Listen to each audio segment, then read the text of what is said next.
seorang oknum guru berstatus aparatur sipil negara ASN yang juga istri pejabat, Sekretaris Daerah Ogan Ilir diduga sudah setahun lebih tak mengajar, tetapi tetap mendapat tunjangan sertifikasi.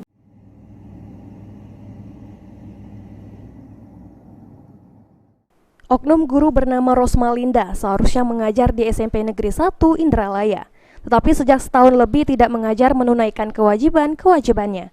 Oknum guru ASN istri pejabat diduga makan gaji buta ini beredar di kalangan wartawan yang ada di Ogan Ilir.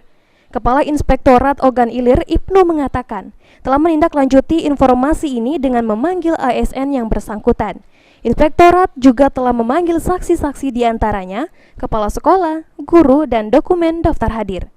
Menurut Kepala Inspektorat Ibnu, jika sudah ada temuan, maka Inspektorat akan melakukan pembinaan dengan mengupayakan pengembalian uang yang jadi temuan semalam 1 tahun lebih tidak masuk mengajar.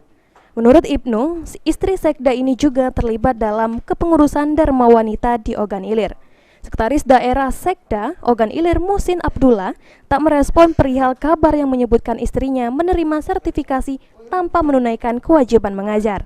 Inspektorat memiliki wewenang menertibkan pengelolaan keuangan APBN maupun APBD.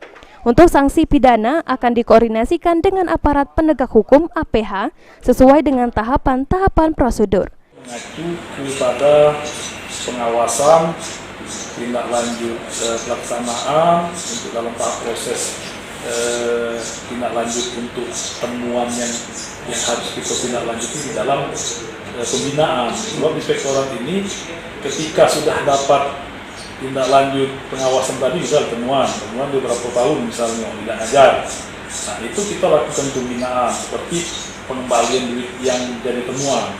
Tapi tidak kita ini kan untuk hak-haknya tetap kita perhatikan, misalnya seperti pada saat COVID, pada saat COVID itu berapa bulan misalnya, nah itu dalam berapa bulan itu otomatis kita kan belajarnya online, kita kan tidak bisa memilih saksi dari murid kan tidak tetap muka, tapi tetap kita anjurkan untuk kita telaah lagi apakah dia masih tetap berhak.